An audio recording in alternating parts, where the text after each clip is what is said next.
Hello friends, today I'm going to cover some email etiquette that are useful for you to communicate with your colleagues, with your subordinates, as well as with your seniors in a nice way. So what's an email? Friends, I'm sure every one of you is aware of this term email. It is a written electronic message sent from computer to computer. That's the basic definition of this term. However, I'm sure that you have used it multiple times. And it's good to know the general definition of these terms, and hopefully you'll be able to gain some insights from today's session. Before proceeding with this discussion on this particular topic, I would like to show you a very short video on 5 basic email mistakes that people make, and they leave a bad impression on their seniors, on their colleagues, as well as on the general readers to whom they are sending their emails. So kindly bear with me for a minute.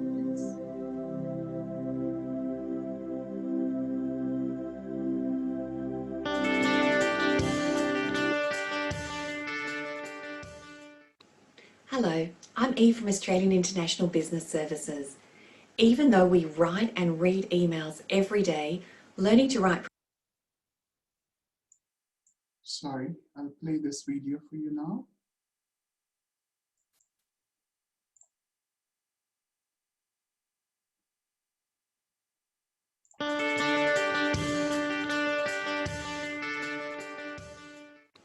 Hello, I'm Eve from Australian International Business Services.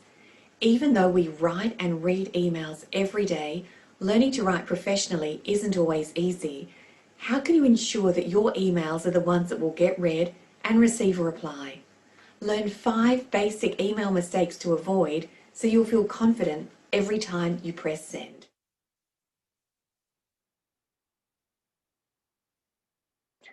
At work, we want to be seen as being professional communicators with great writing skills, not the opposite. So here are 5 basic email mistakes to avoid: a weak subject line, a wrong greeting, incorrect case, poor writing style, and no sign-off. Let's look at a real-life example on the next slide. Okay, mistake number 1, a poor subject line. Just writing hi may not be enough to grab your reader's attention. Something specific, such as follow up to our last meeting or update to your inquiry, would be more professional and alerts the reader to the topic immediately, especially if they don't know who is sending the email at first glance. Mistake number 2 is the wrong greeting. Hi as a greeting is unprofessional, especially as there's no name listed. It's just too casual for a business email. Mistake number 3 is the incorrect case. If you look closely at this email, the entire message is written in lowercase, which can appear very careless and lazy, as if the writer just can't be bothered to format it correctly. Mistake number 4 is the writing style. Read the email again and see if it makes sense. Words have been omitted and it contains poor grammar. Not a great way to make a good first impression. Finally, mistake number 5. There are no contact details.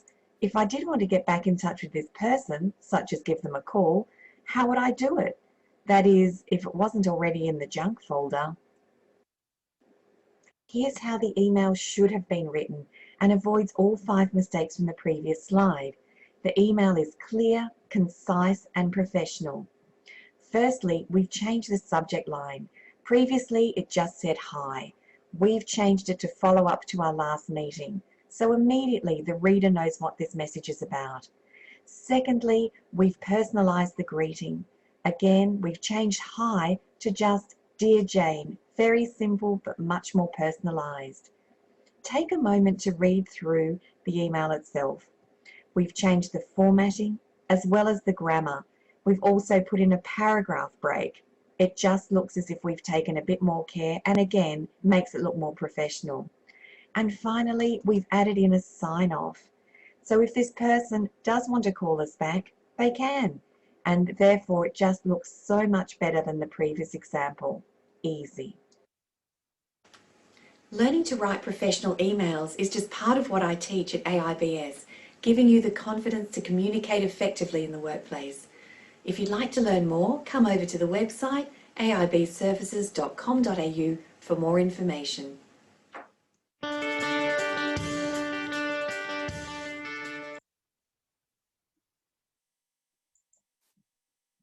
So friends, I hope you have got few insights on the commonly made mistakes to avoid while writing an email. Next, I would like to show you another video wherein while replying to business and personal emails, how you should be using proper words and proper terminologies to avoid any confusion.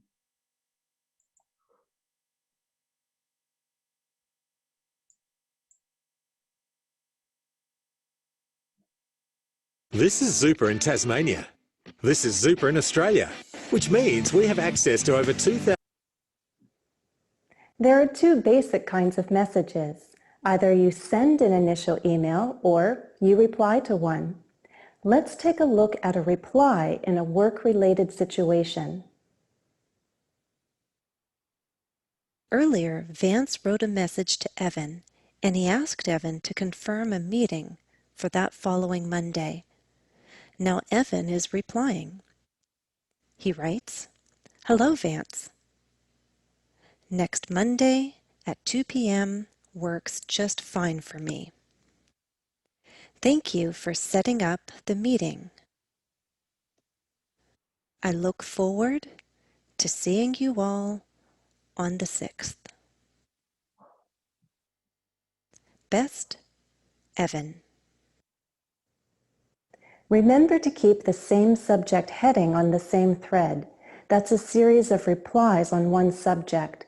You can add to it, but changing the subject heading completely can create confusion. This message is brief and to the point. The most important information is given immediately. And yet, Evan took the time to be polite. He wrote an appropriate thank you and included a pleasantry. This message is good to go. Writing email in English with Jennifer.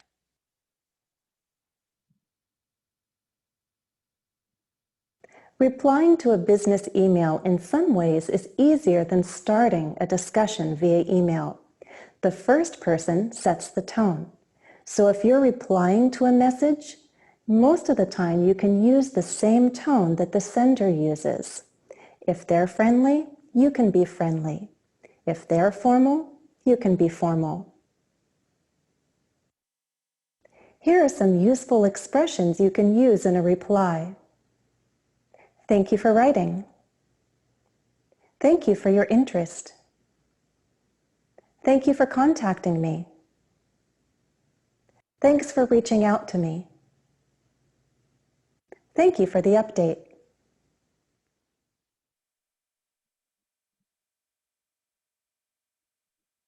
See my responses below. See my responses below in bold, or see my responses below in blue. Thank you for your email. I'll respond in detail by tomorrow. Got your message. Thanks. I'll get back to you by tomorrow.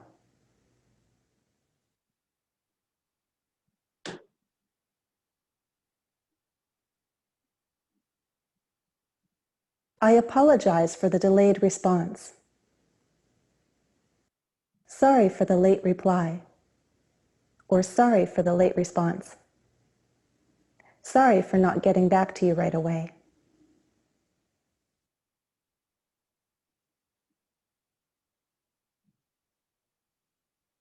Let's take a look at another model.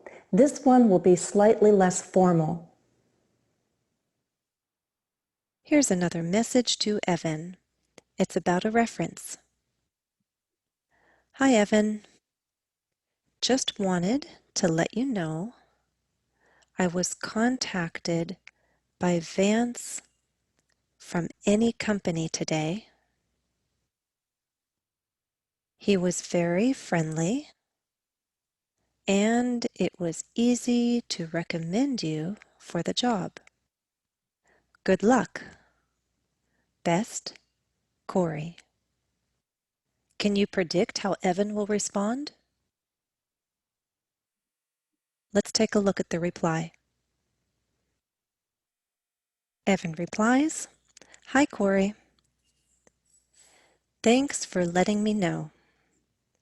I really appreciate the positive reference. I'll let you know how it goes.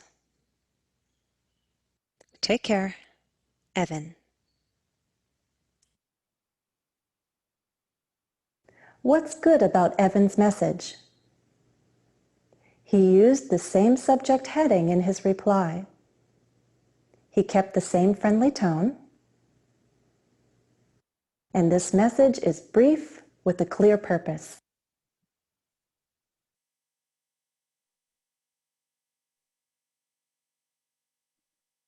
That's all for now. Thanks for watching and happy studies. Remember to visit EnglishWithJennifer.com for more practice.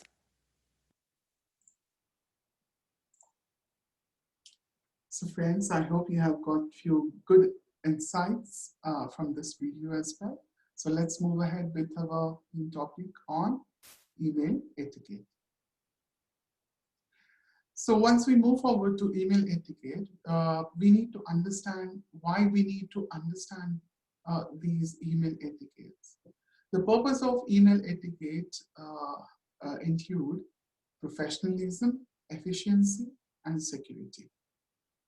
Security in a sense, your data that you're sending, your message that you are sending to the person it is intended to be sent to will remain personal, and it will not be read by some other person who has access to electronic systems.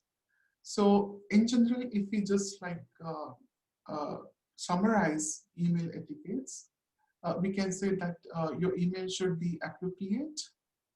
It should be using appropriate language. It shouldn't be using, say, for example, strong words, unpleasant words, cuss words in general. You should be using proper spelling and grammar. Your communication should be clear. You should be using very clear-cut notions and words and terminologies which are not, which will not create any kind of ambiguity in the reader's mind. Your response or reply or your message should be really planned. It shouldn't be, vague, or you shouldn't have any kind of confusion in it. Of course, it should be professional. Before sending your email, you should proofread it. Maybe you can ask your friend to proofread it for you if you have access to like professional proofreaders. You can also try to avail those facilities or a particular kind of service for you if you have access to it, as I mentioned. Your email should contain a subject line for sure, as it was mentioned in the video that I showed initially. And it should be respectful and polite as well. Your reply or your email in general, it should be respectful and formal as well as polite. Okay, so in general, if your email has all these qualities, you can say that you're following the email etiquettes, and you would get good reply on your request or whatever you are asking through your email, whatever message you are sending or trying to convey to the reader or receiver of your email, you'll get a good response from there if you ensure that your email contains all these qualities. So there are a few things you should be doing in order to ensure that there is a positive impression on the receiver of your email. Say, for example, if you have any attachment that you need to send to the receiver, then you need to zip the attached files. There are three reasons for this, friends. The first one is, of course, reduced file size. The second one is it protects against firewall stripping attachments.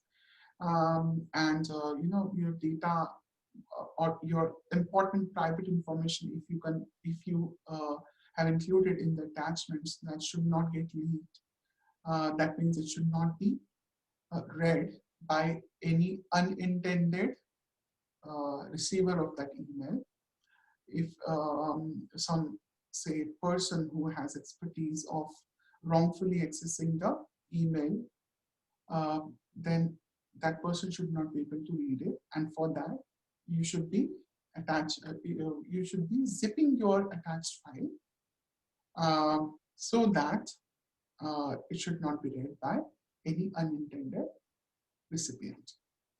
There is third reason for attaching a zipped file, and that reason is if multiple attached files are there, this makes it easier to unpack those attachments using the zip file. Okay, so at a time, you should be able to send multiple files if you zip them in a proper way using a proper software.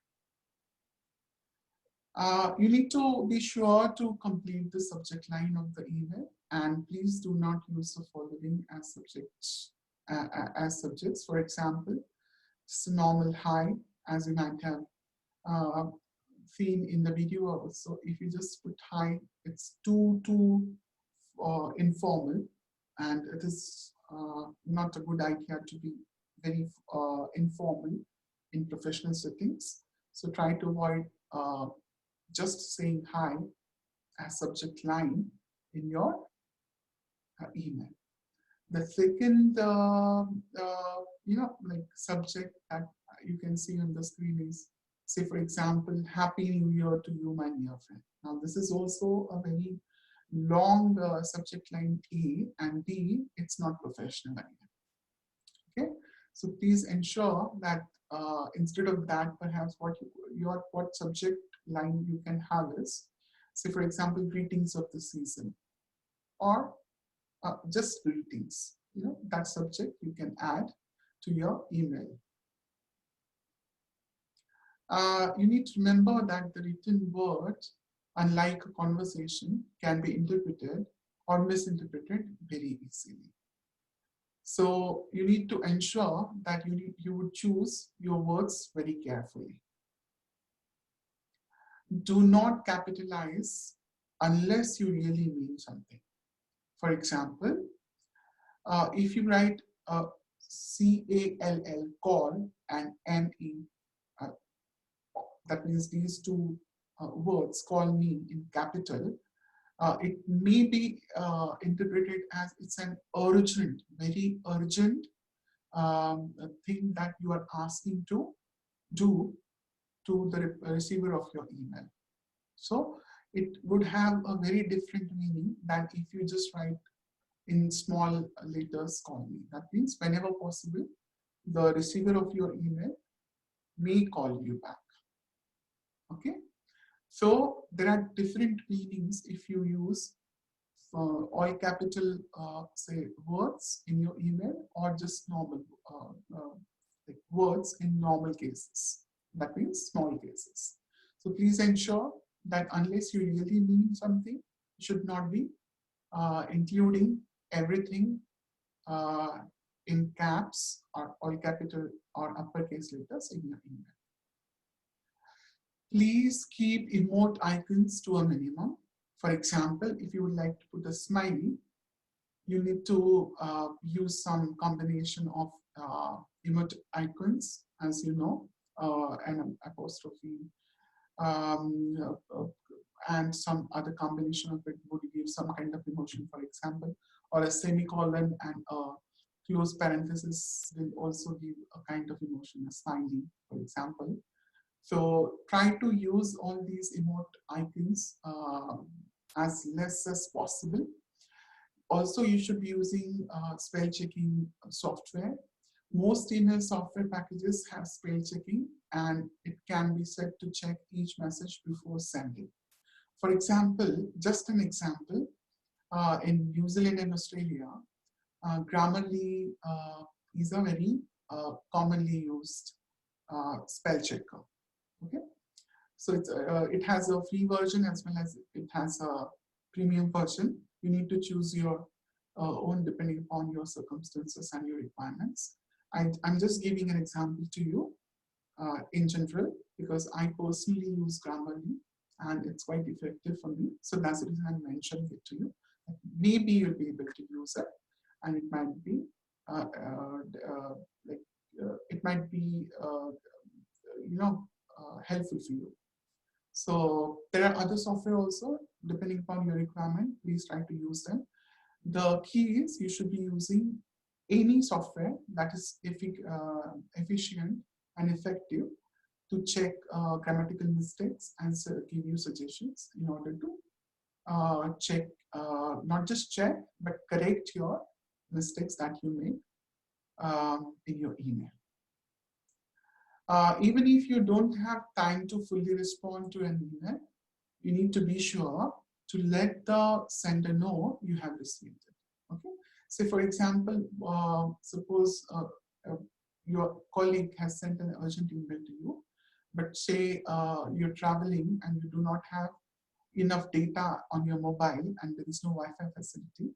So at least you can reply to your colleague's email in a very short and nice manner that thank you, I have received your email and I'll get back to you within next say 24 hours, something like that. Okay, so acknowledging the receipt of the email is also very important. That is a very good etiquette. You should be remembering that. Otherwise, what will happen? The sender will just keep on thinking whether you have received his or her email or not, especially in urgent cases. So just to avoid any kind of misunderstanding, you should be acknowledging the receipt, and you need to mention very briefly how long it will take for you to reply to that person's email message or request, whatever it is. Okay, so in general, the email rules would be you need to keep response concise, very short and sweet. Answer questions asked in the original email fully and comprehensively, if possible. Use proper punctuation, grammar, and spelling, as I mentioned before. Different, cases, or the way you write your messages in upper cases or lower cases, or combination of both. The meanings of those words that you're writing in email are different. So ensure you are using proper pronunciations, you are using punctuations and grammar as well as spelling to avoid any misunderstanding. Okay. Personalize your email to ensure that the sender is an ignorant person. That kind of impression the receiver won't have. Okay. So even though you are sending, say for example, greetings for the season to say 10 colleagues of yours, then ensure that you use an appropriate email system wherein your messages are personalized according to the name of the receiver of those greeting messages, for example. Okay. You need to avoid unnecessary file attachments as well. You need to check for proper layout of your email. Do not use all capital letters. I repeat once again here, because if you write something in all caps or uppercase letters, then the meaning of that particular word that you're writing in all capital letters will be different than a normal like word written in normal case or lowercase in general. Okay. So say for example, I'm just referring to the discussion where I mentioned if you write call me in all caps, then that means you are asking the receiver of your email to call you on urgent basis. Okay. But if you do not mean that, you just want to ask that receiver of your email to call you whenever it's possible for that person to call you, then you should write it in small letters. Okay. So I hope that's clear to you.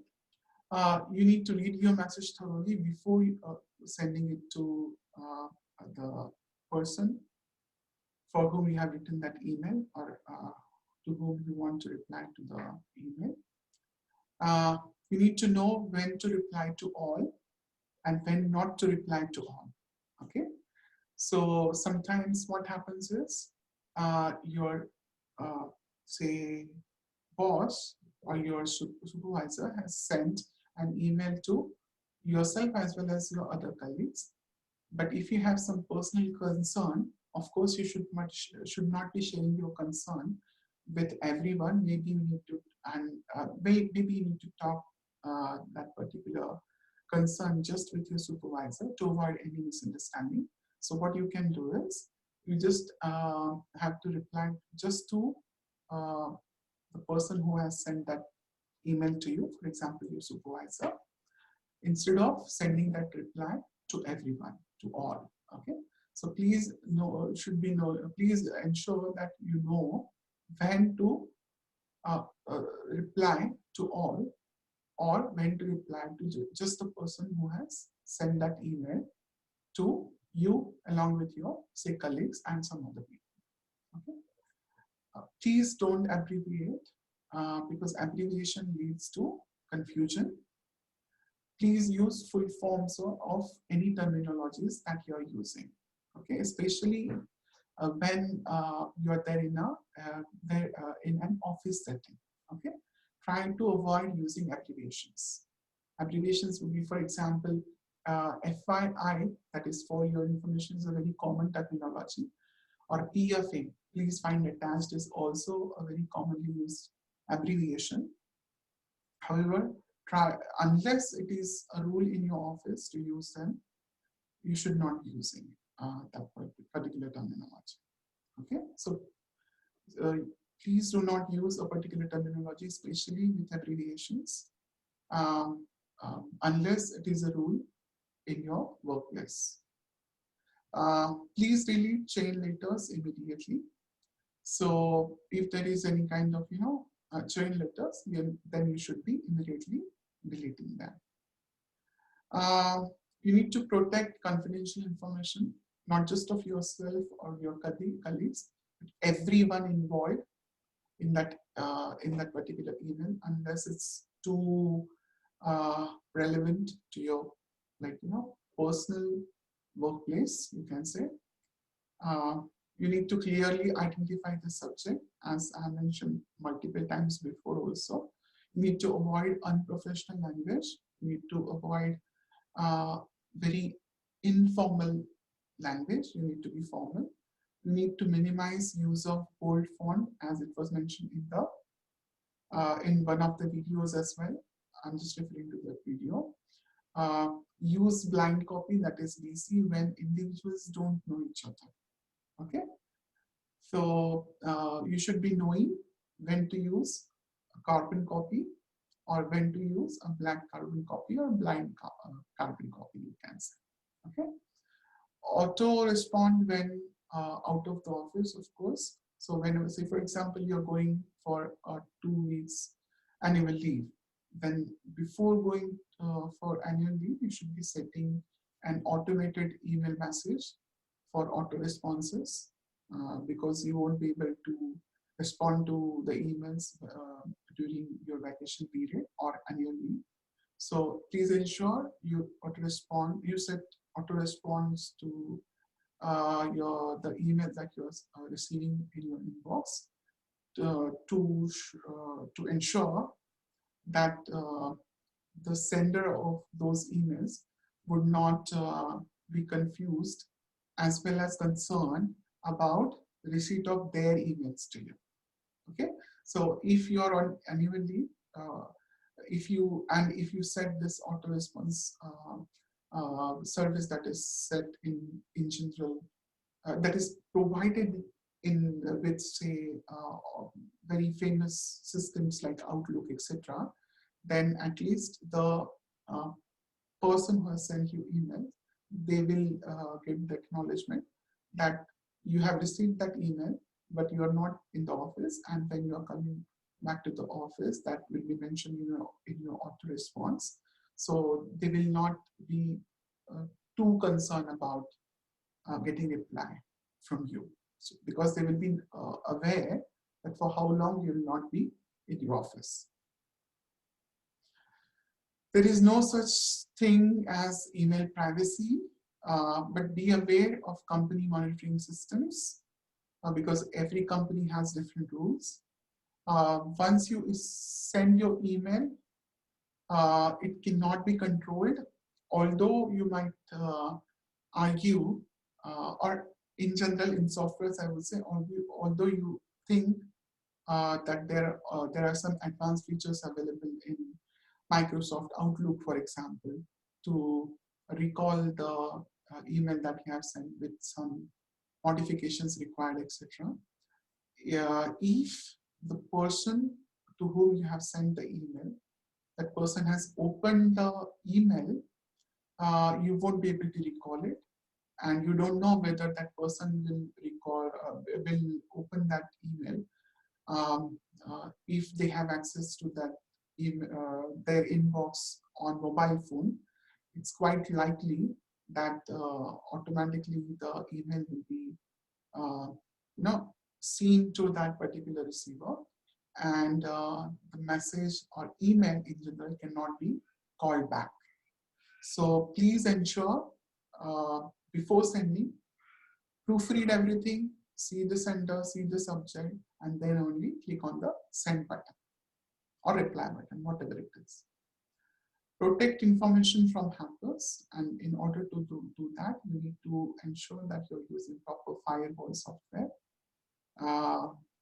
and antivirus software to avoid any kind of hacking from the hackers. That means people who are experts of computer systems, and they might see the email that you have sent to other people. There are some constraints, email constraints. Email is written communication that prevents the sender and receiver from utilizing the added interpretation of emotion or body language revealed in a face-to-face conversation, as you've been knowing. So most messages are sent through an email service or a company server. For example, a computer in a network used to provide services which may be monitored. If you are working at a government agency, so definitely there will be some monitoring system to check whether you are sending any sensitive information to other departments or agencies which are not part of the government office where you're working. Okay, so this is just an example I have given you, but at workplaces, emails are sent and received uh, through the server of that particular workplace. So you need to ensure that you are communicating well through your emails. Okay. Attachment, of course, as you know, it is an additional file such as a document, photograph, or other file sent with the email message. I'm sure everyone knows about it, so I'm just like I'm not covering it in detail. Email addresses, of course, many service providers for email addresses to be saved and stored in an address book for ease of using the address. So please ensure that whenever you use any particular email addresses, if they're important or if you feel that they will be important for you in the future, please save them in the address book of your inbox. Of course, I'm sure most of you know, several, there are particular parts of an email, starting from the header, which is the from field, the to field, the date field, and subject field, which you can see in that particular image as well. And I'm sure you might have used it before, but this is just for your brush up, you can say. The signature is very important. Signature is a sign-off feature that allows the sender to create additional information for the receiver. Signatures often list the sender's business name, address, telephone number, etc. So please ensure that you add a signature at the end of your email. Body of the email is the area where the narrative message is entered. And of course, you have seen an example of email in one of the videos before. But now I would like to show you another video that gives you tips for good email etiquette. So please bear with me.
Now, last and not least, but I would like to show you another video.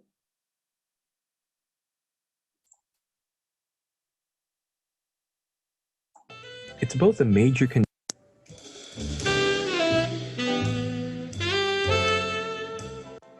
Email.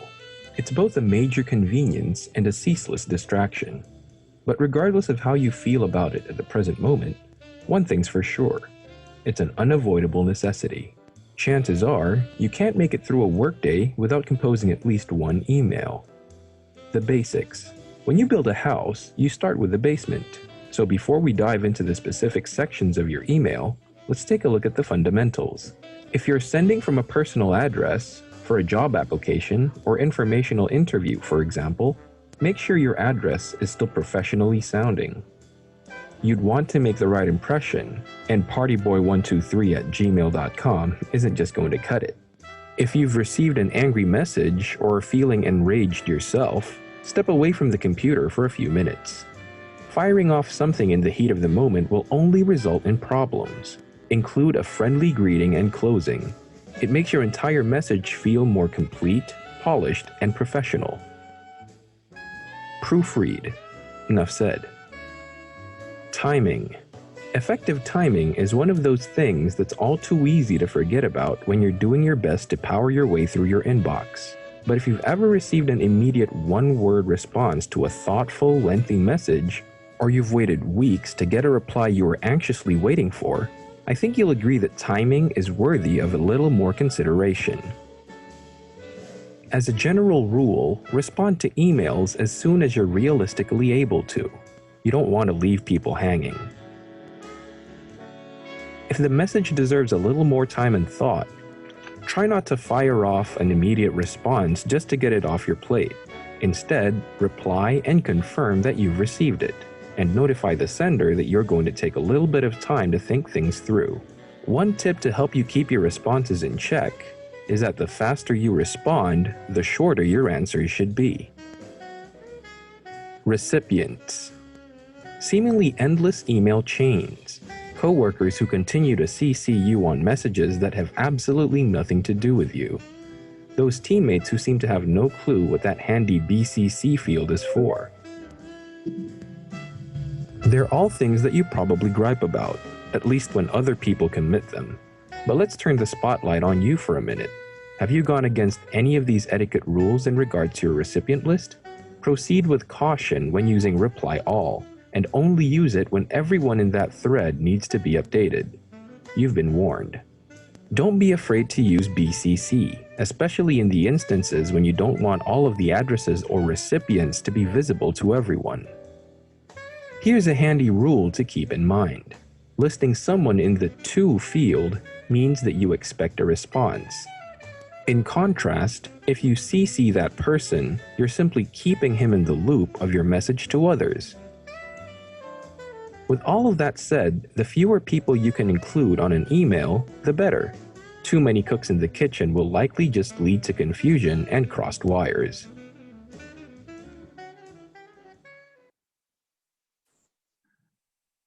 So friends, I hope that you have liked today's session.